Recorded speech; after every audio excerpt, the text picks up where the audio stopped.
Europe, the right and far political right are on the rise, and the left is in decline. The Conservatives in the UK, PIS in Poland, Orban in Hungary, Le Pen in France, and recent Meloni's victory in Italy, the right and far right are growing. The how and why of this rise to the right and possible counter strategies are the subject of today's episode of Global Atheists.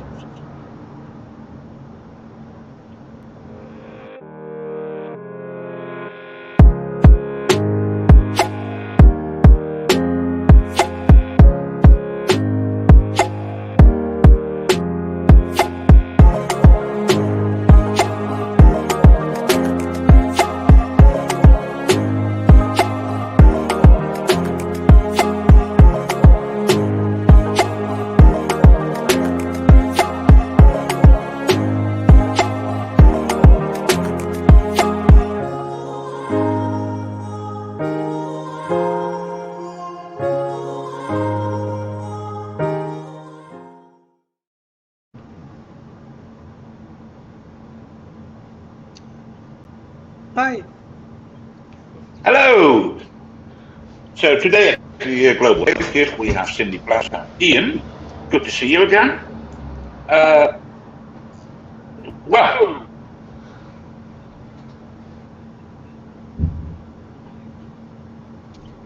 Well, thank you very much for inviting me back.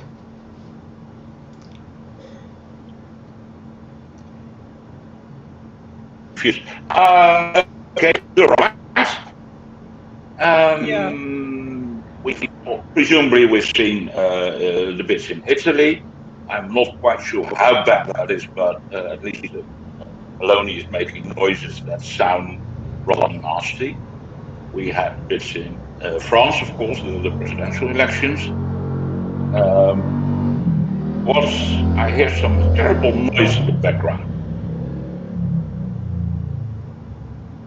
Not me. No, it isn't me either. It sounds like motor sounds, engine sounds. Can that be you, Ian? If it's me, I can't hear it. Okay, now I'll try and ignore it. Anyway, where shall we start? Cindy, I've been wondering. I was looking at the current government in France. They're not particularly far right, but more liberal right. Is that correct?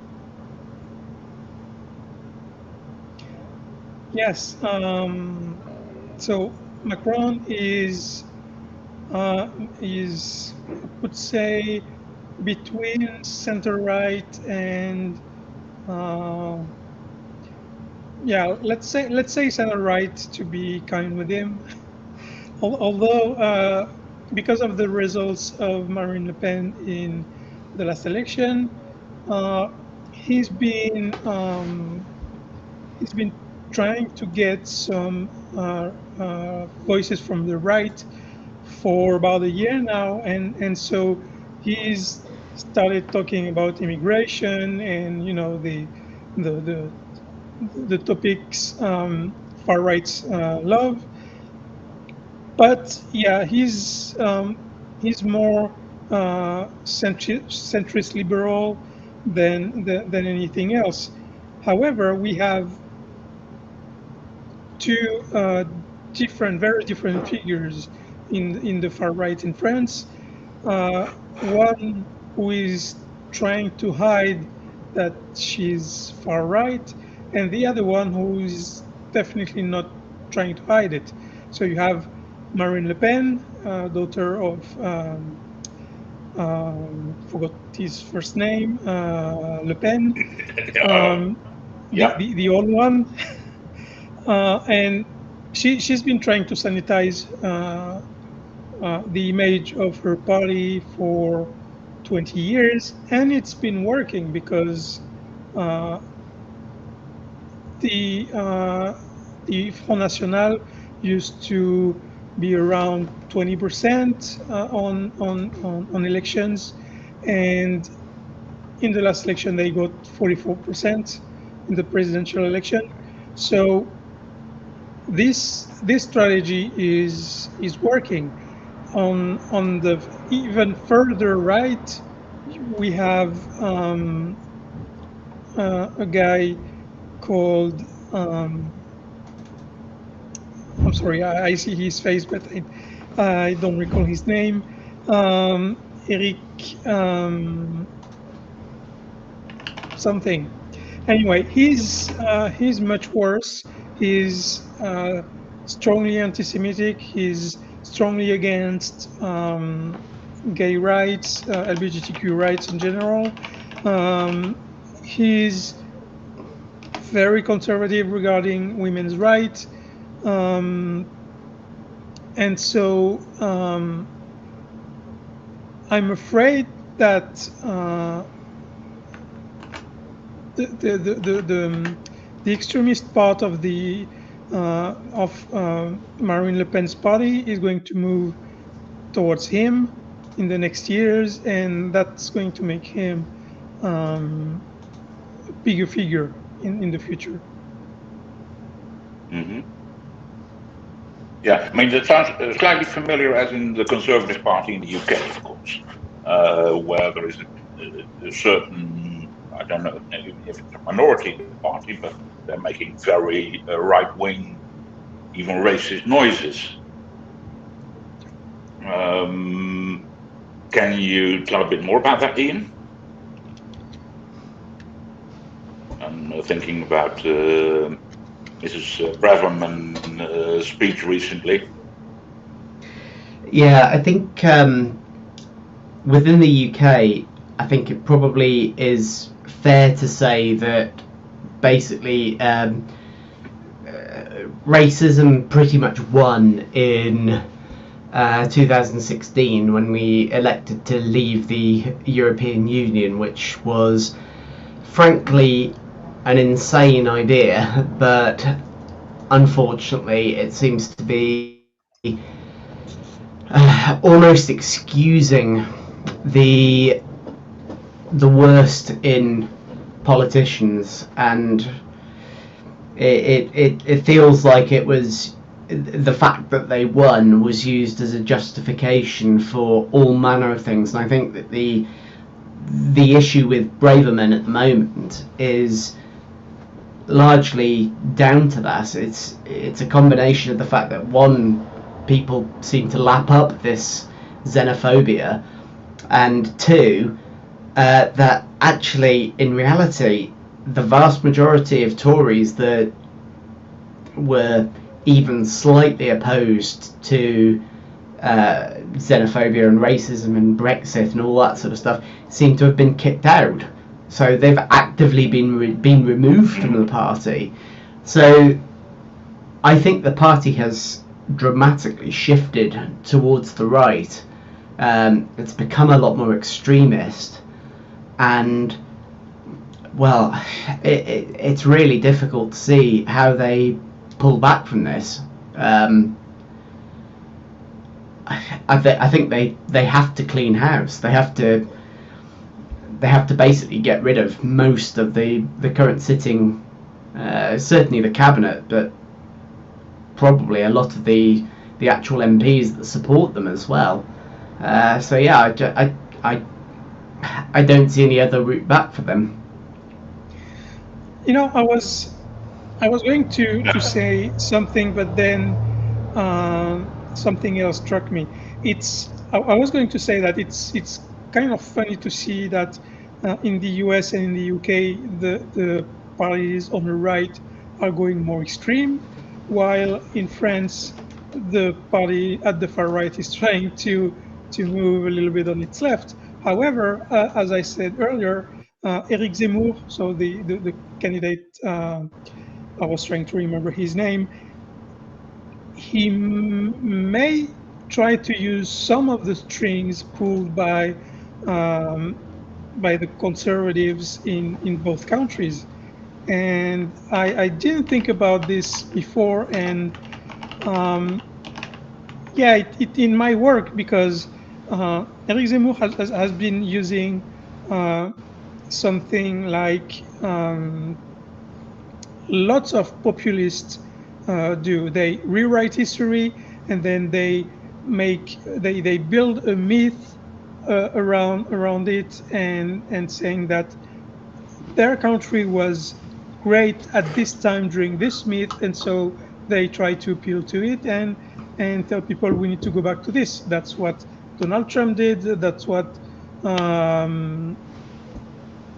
well, I don't know if that's what happened in the UK very much, Ian.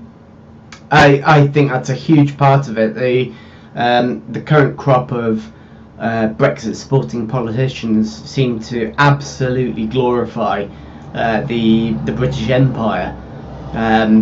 So what you see is a lot of references to forging our own way and being the leader, and it feels like they're trying to re-establish the empire through trade, which most of the Commonwealth countries understandably want as little to do with us as possible. Yeah. I'm wondering about that. In the Netherlands, we have two far right-wing parties. One is the Geert Wilders party that's been around for quite some bit. He's been essentially doing the anti-immigrant and anti-Muslim sound. The other one is has become got popular, and white supremacist noises. Not all day, but they call themselves Forum for Democracy. They're neither. They're terrible. But they've been done quite well in the recent elections. We'll be having provincial elections next year. 4 years ago, they did quite well. We'll be seeing what that does in March. But things doesn't look well. But the good news is, because they're, sort of poaching on the same electorate, neither of them get very big, which at least keeps them out of power. But what I wanted to, there's not something like sounds they make of "Make the Netherlands Great Again." Of course, we haven't been there for a while. But so that's, it's certainly Dutch right wing is anti-immigration mostly. And I think most of, at least in Western Europe, the right wing works particularly on immigration, and apparently pushes buttons that are quite popular in the electorate.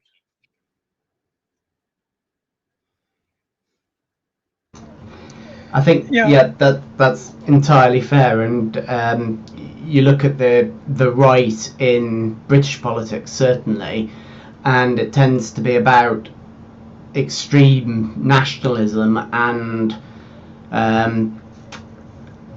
the word I used earlier, xenophobia,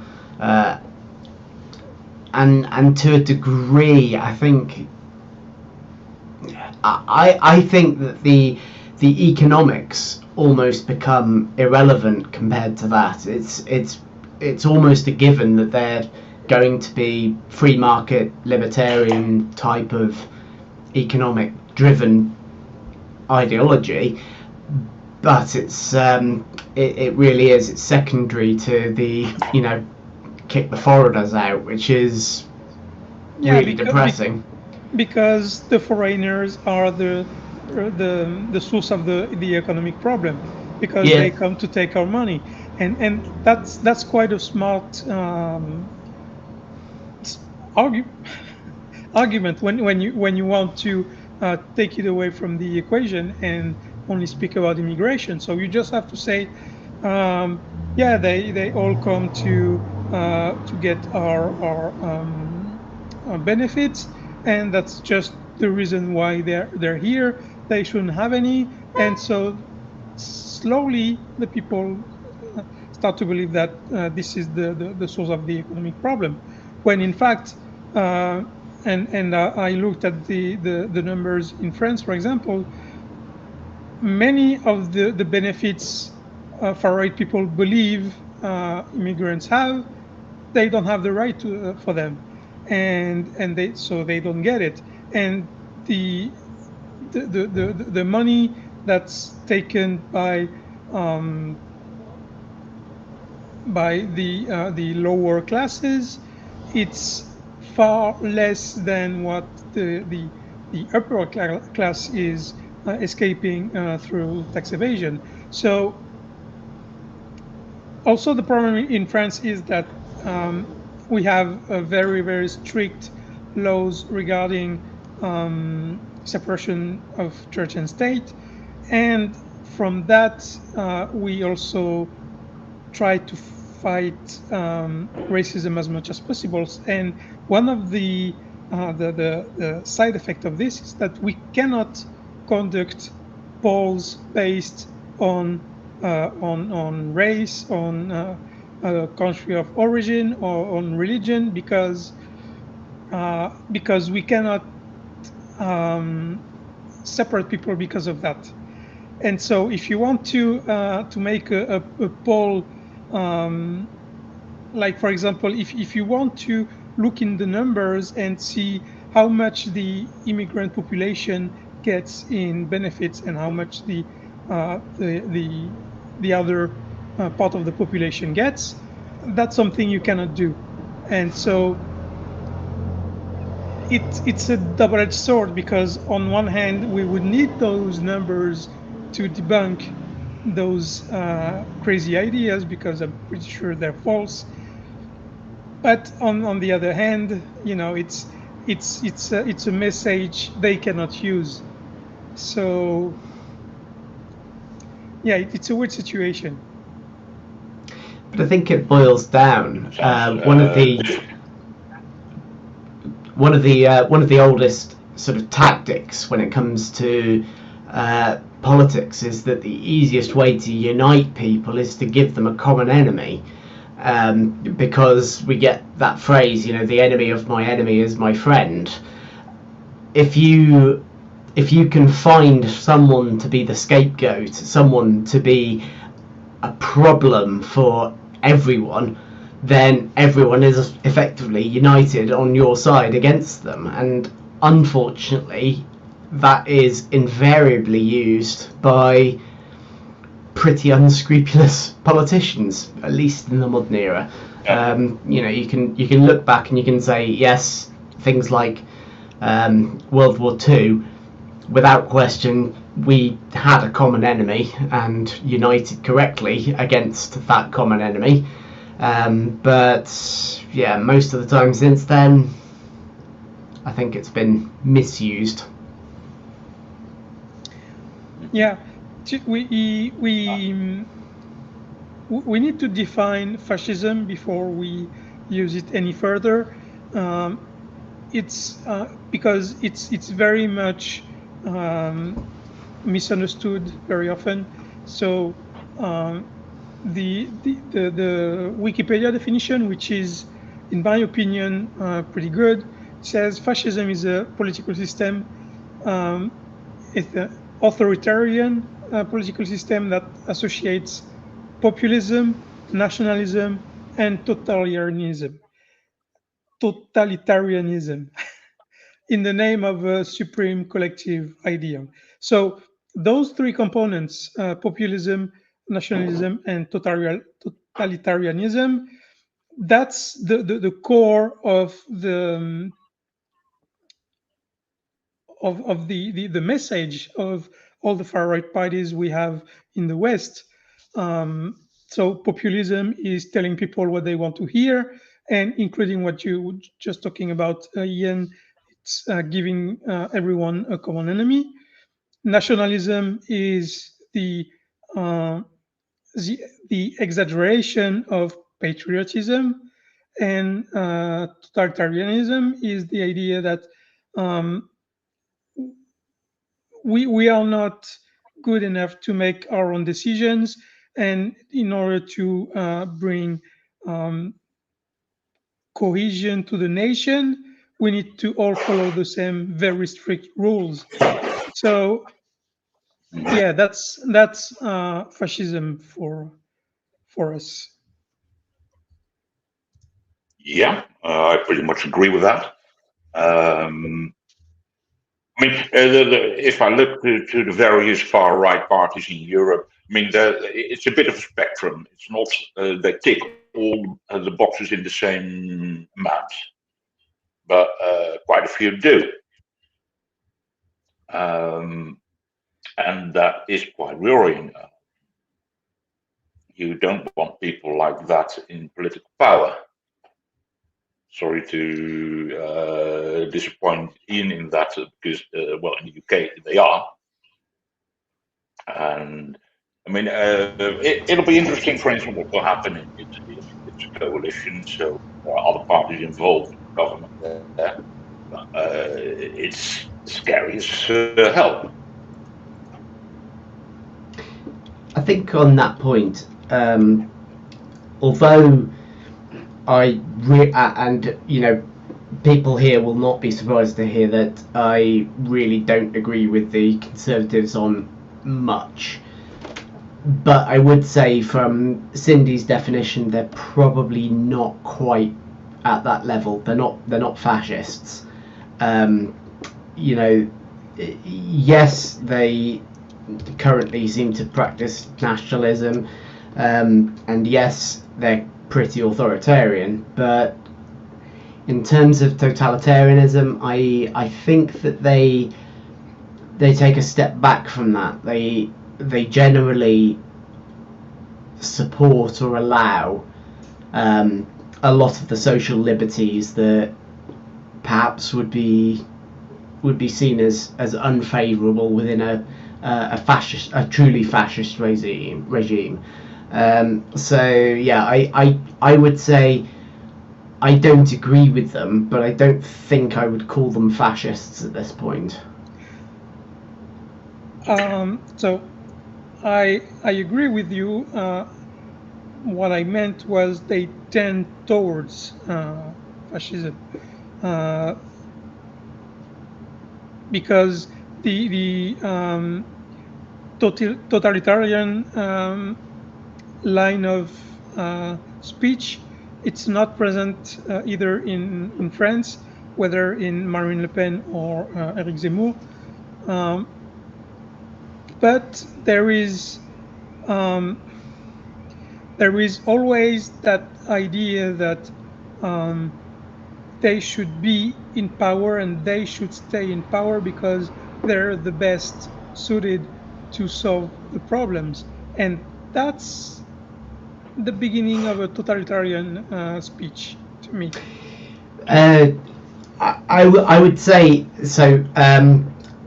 Cindy, I don't think we've actually chatted before, but I'm actually a political candidate, so I do believe that I'm right to be in power, to be an actual representative of my constituency.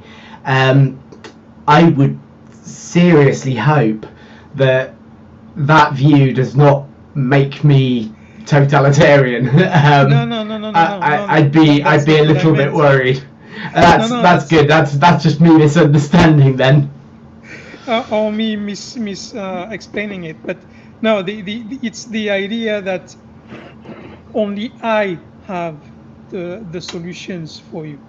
Yeah. Okay. Gotcha. That's the matter. Yeah. Yeah. That clarifies it completely.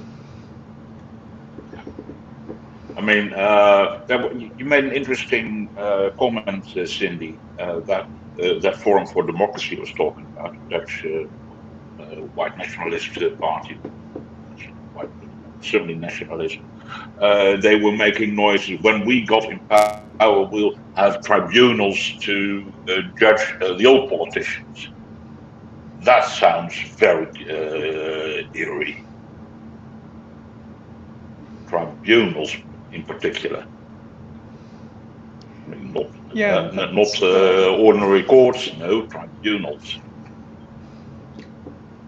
Anyway, there's a real positive to the idea of holding politicians to account, but to use the phrase tribunals like that, I think is oddly reminiscent of the fall of Weimar Germany. Yeah, that sounds like can't remember the name at the moment, but Weisler shouting at suspects at Gerichtshof. Terrible imagery. We don't want to go there. No. Anyway, there's something I'd like to. It's also what Kevin McCarthy and his friends are planning for the US right now. Ugh.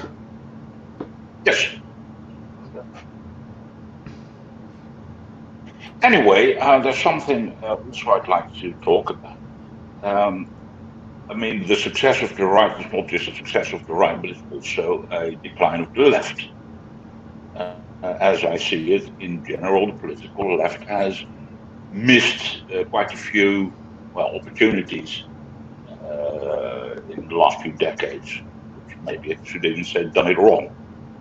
I mean, I'm pretty sure that at least in Dutch political system, the left has essentially let the right poach their voters by pushing immigration and similar problems. How should the left have reacted to this, or possibly should react to it? I'm not familiar with what you're talking about. Can you? In general, the left. Well, okay. I mean, at least in the Netherlands, the left has declined from something like 40% of the to 20, 30%. Essentially, the right poached their voters. Not a lot, but I mean, part of that division, we have 3 left-wing parties that have been very small. Things have changed quite a bit. How is that in France? I mean, is the left in France anything doing things right? That sounds terrible. Yeah, the left reformed itself after the election because it was just almost literally dead. So they regrouped several formations and made a new party.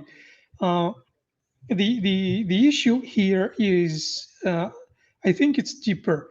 On my channel, I made a video where I gave 5 major reasons why fascism is on the rise, and one of the reasons is that the left doesn't have any big fight to lead.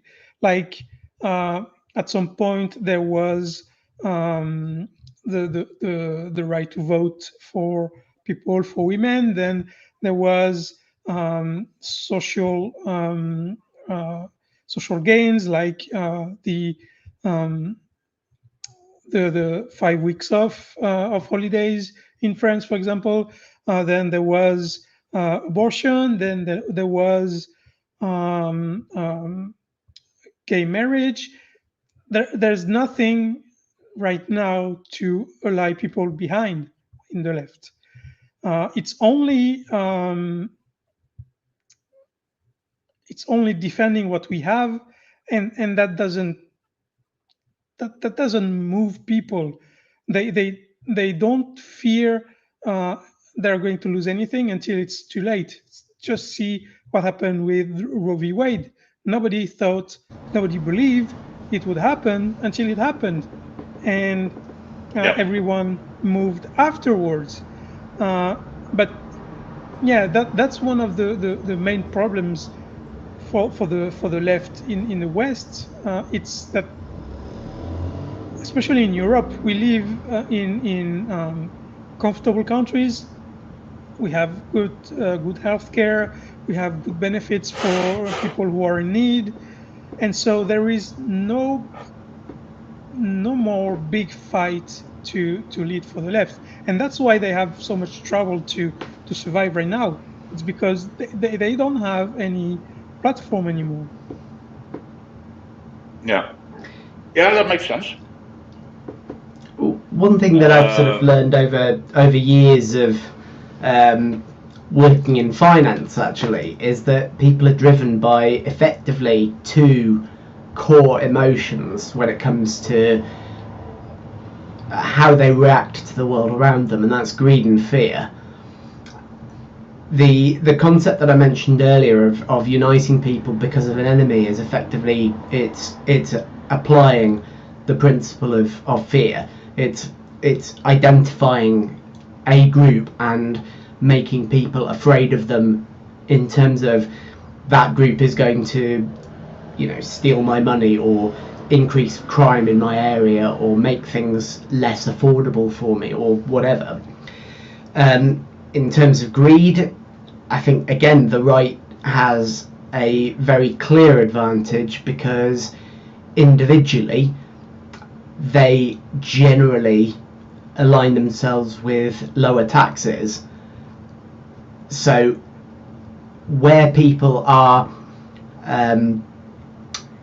convinced that it's never going to happen to them, whether that be illness or unemployment or anything like that, the promise that they will get to keep more of what they earn is a pretty alluring one.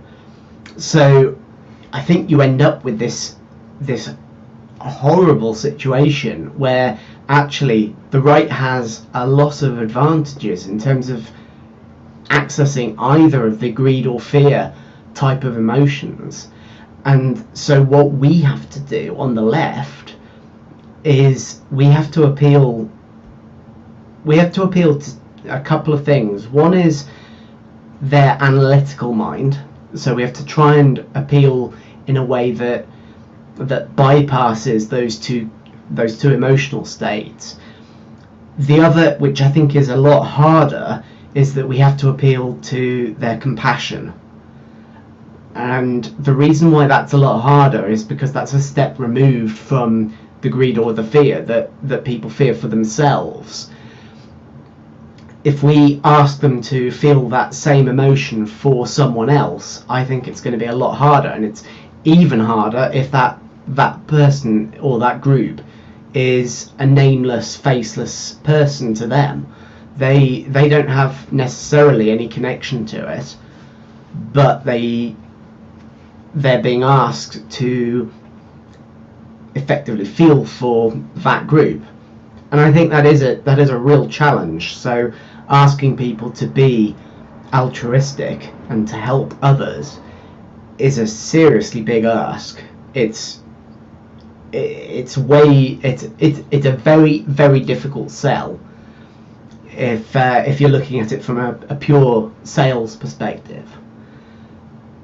But if you combine that compassionate perspective with that analytical perspective and say, well, actually, yes, the right might reduce your taxes, but analytically, yes, you'll pay more under us, but you'll have access to more. You will have access to a good educational system, a good healthcare system, a good social care system. The emergency services will run properly, etc., etc. I think that if you can combine those two, then that's the strategy for the left. That's how the left should win. Yeah, I agree with you that it's hard because telling people we're going to increase your taxes and you will get better education, better healthcare, they might not see it that way because of the fact that they're rich, they already have that. Yes, or they have the attitude that I'm never going to need it. That too, depending on their age. Yeah. Yeah. But yeah, it's true that the left can't build on greed. Because that's not an emotion that's appealing on the left side, and in fact we're trying to build a sentiment for the opposite. we try to say that the greedy people are the ones who are the source of our problem. Like one guy on a rush decided to buy one of the biggest companies in the world for $44 billion, and then fires 2/3 of the people working there in 2 weeks. And that's a problem, because the left hasn't managed to appeal to this kind of message so far, because we remember the 1% protests that were in New York like 10 or 15 years ago. Nothing came from it, because again, it's hard to appeal to this also because most of the left is part of the highest part of the population in terms of socioeconomic portion. So, and until we have more, I would say, common people in governments, that won't change.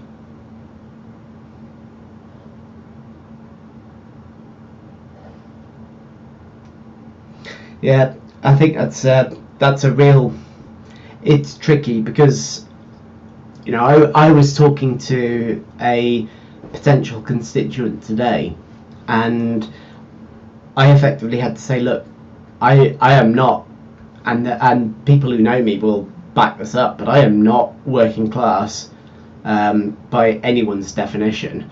You know, I was born comfortably into a middle class family. My parents are both doctors. I went to private school. I then went to university. There's nothing about my life that you could look at and go, yep, that's working class. The only thing that I would say is that I am connected to a lot of people who are working class, and that's not, you know, that's not sort of a humble brag or anything like that. It's one of my brothers drives lorries for a living, so without question he has gone down the working class route in terms of how he lives. What I would say is that if I get into office, I think that despite my origin story, I think I would still be able to represent the average working person.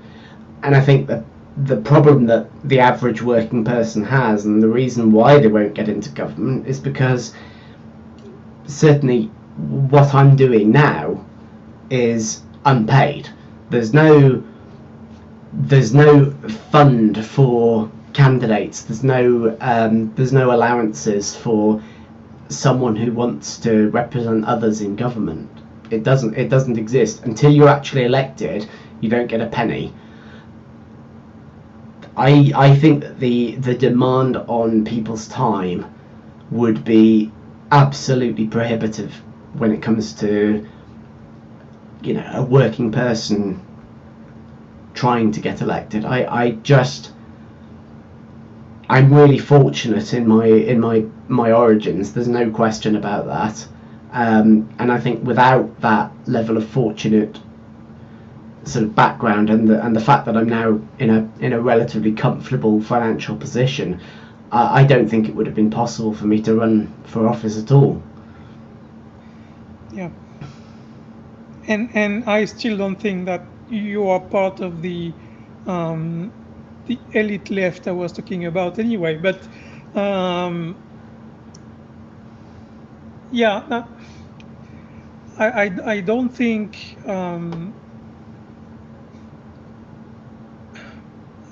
I think there needs to be a change in the way we perform elections, like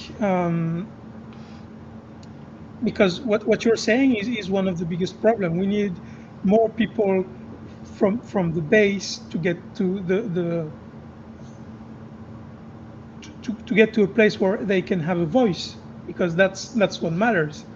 So I think we need to work on this. Like in France, we have in certain places we have this anonymous resume rule, where you don't put any name, you don't put any picture, you just say what you've done, and then deciders then decide on this specific part. And I think we could imagine something like that for at least local elections, where you would say, okay, that's my background, that's what I want to do, that's why I want to do it, and then people choose only on the program and the background, because there are too many biases that come into elections. Like I remember when Macron was first elected, some women interviewed in the street, they were saying they would vote for him because he's cute, and that's definitely not a good reason. So yeah, we need to change some of those things, because that's not viable on the long term. Because if we don't fix those issues, then the only place those people have a voice in is the far right movement.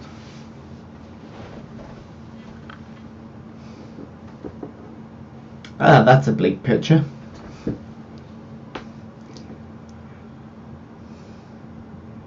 Do you see any potential solution? So the solution that I would have is that what you would effectively do is vote for a party rather than a candidate, and the parties would then effectively maintain a list of candidates in a specific order that they would get elected if they won a certain number of seats. That way you would, I don't know, you'd be able to vote for principles, but you wouldn't necessarily be able to vote for an individual, because there's no guarantee that that individual would actually end up sitting, even if your party gets 15% of the votes. If that person sits at I don't know, position 103 or whatever, they probably won't get in. So I would think that sort of system would address the idea of the sort of almost the cult of personality. I think is kind of what you're alluding to there. So I think that would be how I would address it, is effectively have people vote for party instead of person.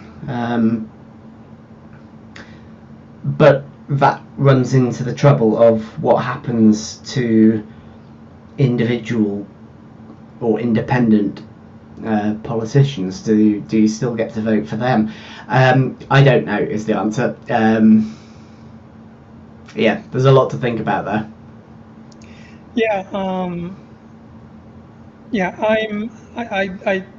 I don't think parties are the solution, because to be in a party and to be in a good position in a party, you have to compromise a lot, and the higher you get, the higher you have to compromise, and that goes against what you're describing. So General de Gaulle used to say that parties are the death of democracy.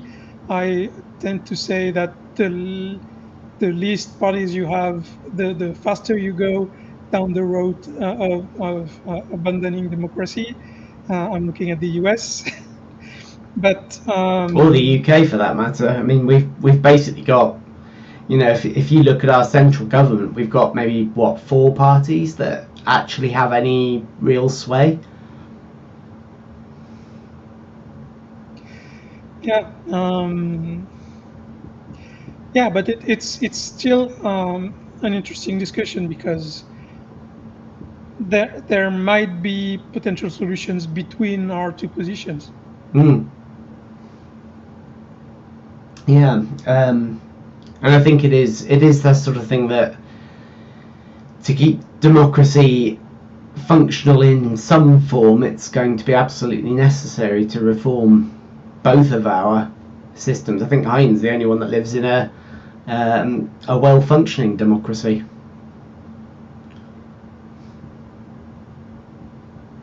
Oh, we lost muted. you there, I think.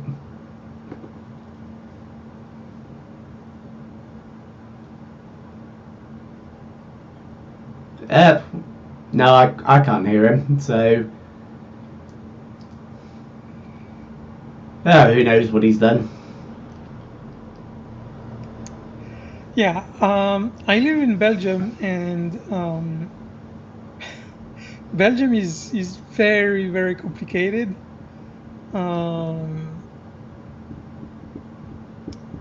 So if we had to rank Belgian democracy, I would say that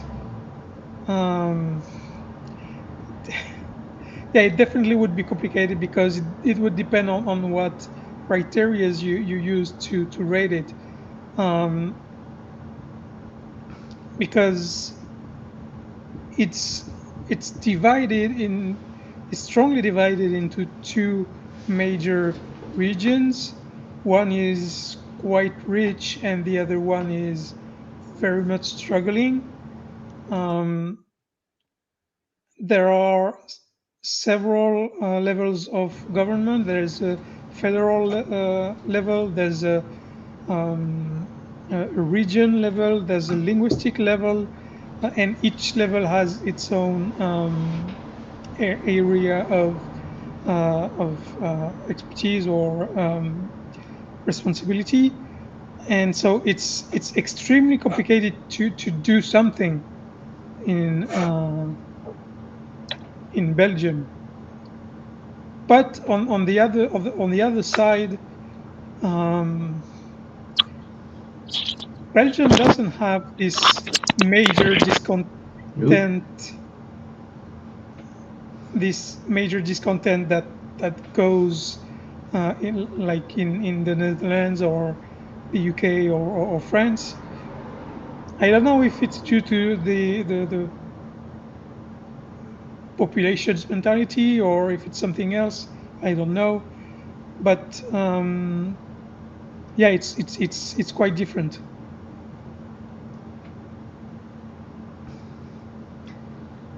Well, yeah, here we definitely fairly significant change, but yeah, we've had that discussion. I think every conversation I end up in ends up on an electoral reform discussion, so a disparagement of first past the post as an electoral system. So perhaps we need to steer away from that today and talk about something else. So, you know, keep the viewers interested.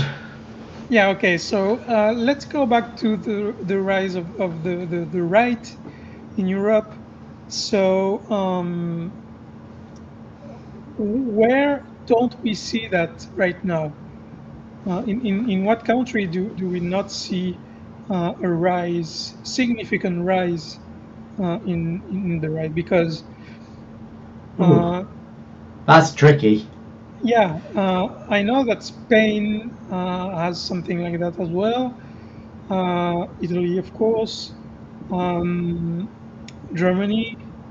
I don't know, but Portugal. Yeah, the only one that I can really think of that comes to mind is not even in Europe. It's Brazil, because they just kicked out their far right president and replaced it with a left wing president. So yeah, I can't think of anywhere else that could be argued.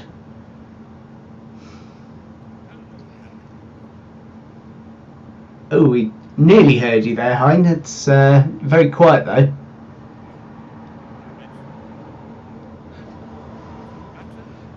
Yeah, it's still no. very low. Yep.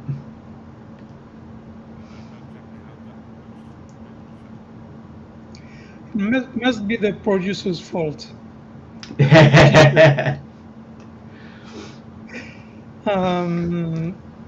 We'll just blame Ascalon. It's all fine. Yeah. So, is there any significant difference in the rise of the right in the different countries of the UK?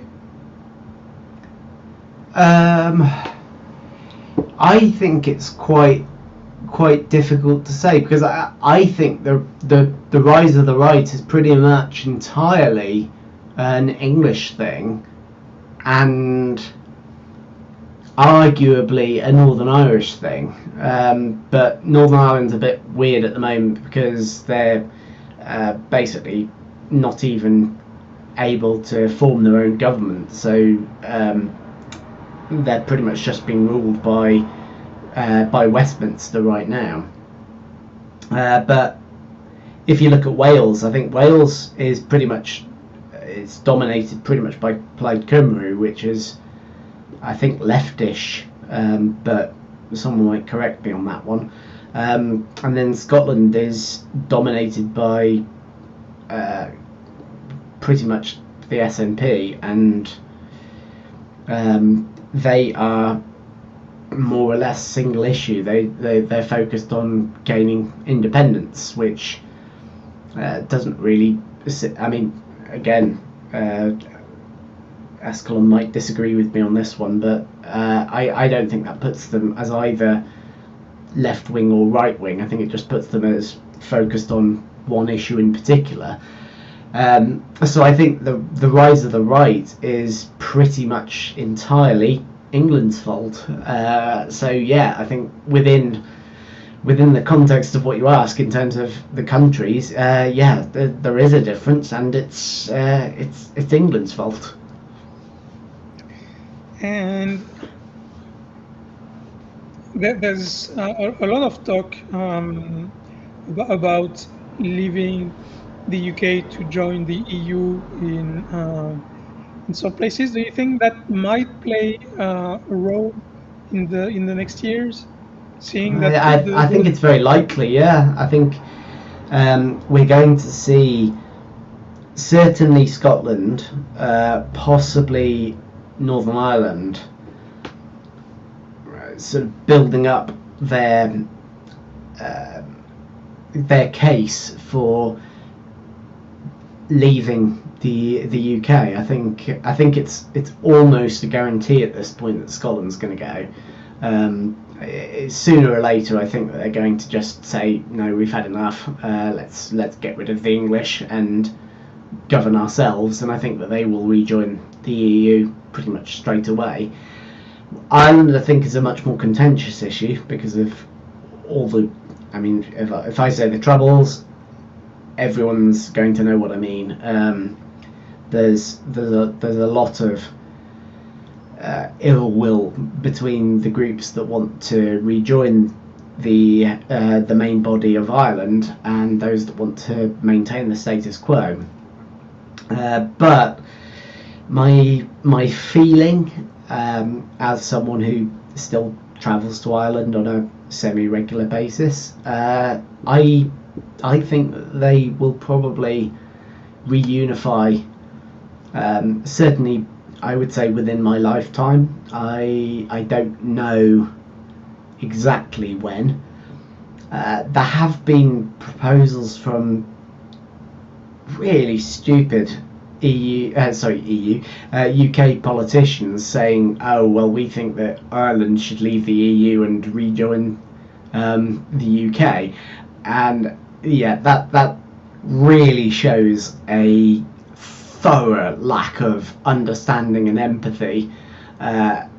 You can't understand the history of Ireland at all and think that that is in any way going to happen.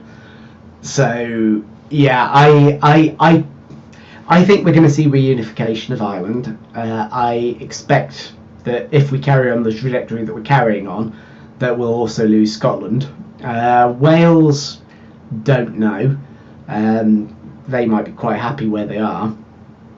But then, if that happens, and we're left with England as the sole member of the UK,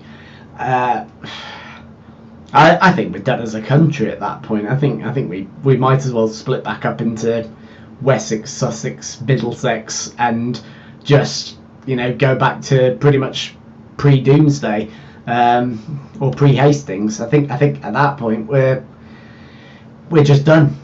We've lost. Yeah. Oh, you're still very quiet, Hein. Yeah, sorry, I can't solve that. I shout harder. Oh yeah, shout. That worked. But anyway, yes, there was one thing I would like to at least have a short chat about. That is women in the far right. When I hear Le Pen, the Italian woman whose name I just forgot, they don't sound very, let's say feminist, but they are doing quite well in at least elections. How does that work? Honestly, I have no idea. Okay. I know that there are still conservative women in France, and mostly conservative about abortion, not necessarily like. When there are protests from certain groups of people, we can hear quite often the idea that women have to stay at home, women can't be bikers, for example, because that's only men, and these kind of things they come from men, but from women, and even sometimes young women, we hear that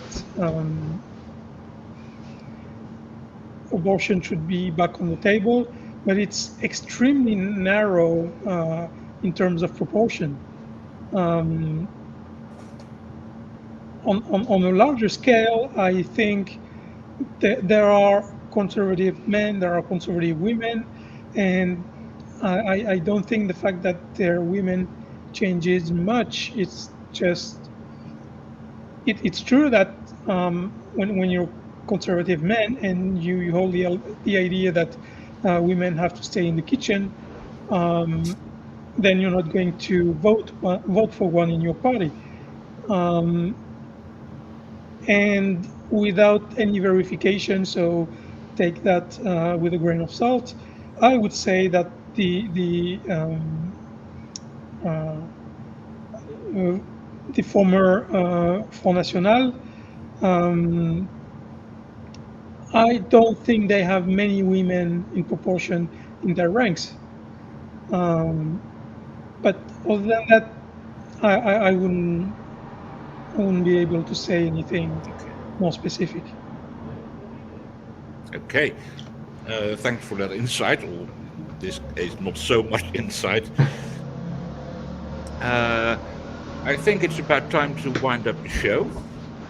There's a question before we might want to answer. Okay. Ian, do you want to start? I certainly can do. So within the UK system, there are quite a lot of parties, but a lot of them don't have a particularly large presence at Westminster, so they don't really have an awful lot of power. The ones that do, you've got the Conservatives, who are effectively the right wing, very much pro-Brexit, pro-low taxes, pro-small government, pro-cutting sort of public sector costs. Then you have Labour on the sort of the centre left, who are broadly very similar in many respects, in that they want to maintain the status quo to a greater or a lesser extent, but they tend to favour higher taxes and greater funding for public sector projects, but they don't tend to make sweeping changes that would particularly benefit the average worker. Then you take a massive step down in terms of influence. You probably get to number 3 is the SNP, the Scottish National Party, who are the single issue party that I talked about before. They are focused predominantly on ripping apart the Conservatives and trying to gain independence for Scotland. Then a step down from that and you get to my party, which is the Liberal Democrats, who are basically, I would say, probably a left-wing party, probably not too dissimilar in terms of economics than someone like Labour, but very much embracing the concept of reform, of changing the way that everything operates. So the idea would be that if a Lib Dem government came in, it would be a lot more sweeping than a Labour government. There would be a lot of changes. It would be a proper change to the way that the UK government was elected and operated.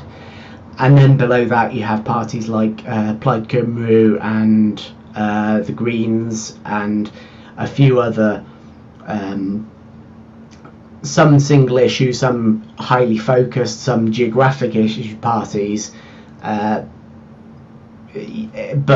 as I say, the actual level of influence that they have is generally very, very small. Green, I think, have 1 seat at Westminster, so they basically have next to no say over pretty much anything. I mean, in the Netherlands, we have something like 13 parties represented in Parliament, so that's quite different. And there's quite a bit to the right, several parties on the left. It's very in political center. It's quite crowded, and we have Christian, the Democrat parties. It's quite varied. And I cannot explain in a few words how much varied that is. But single issue parties are relatively rare.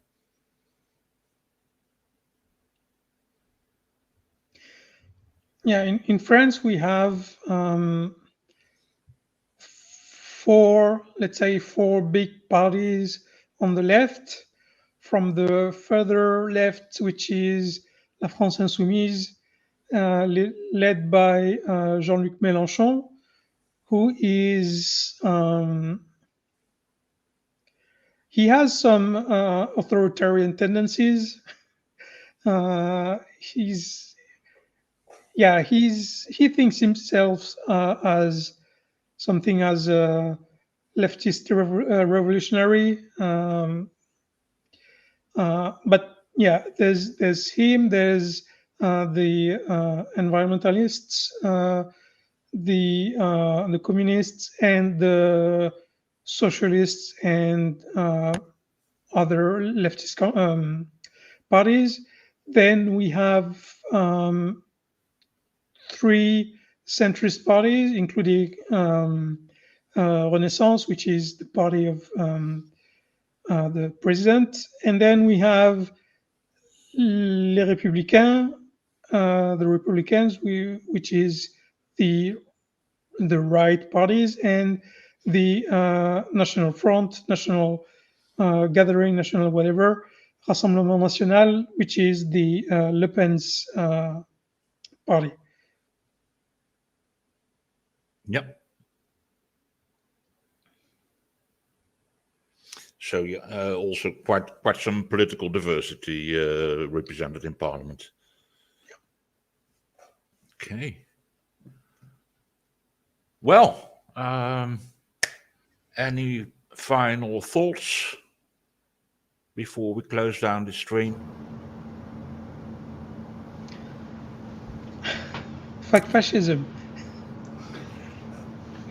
Yeah, and if anyone has any grand ideas as to how the left should position itself to win elections, please let me know, because as someone on the left running for election, I feel like I have a bit of an uphill battle. Yeah, I agree. I mean, I wish I had a clear plan, do it like that, and you'll be successful. Unfortunately, that isn't the case. Yeah, I think if the solution already existed, it probably would have been implemented at some point, somewhere.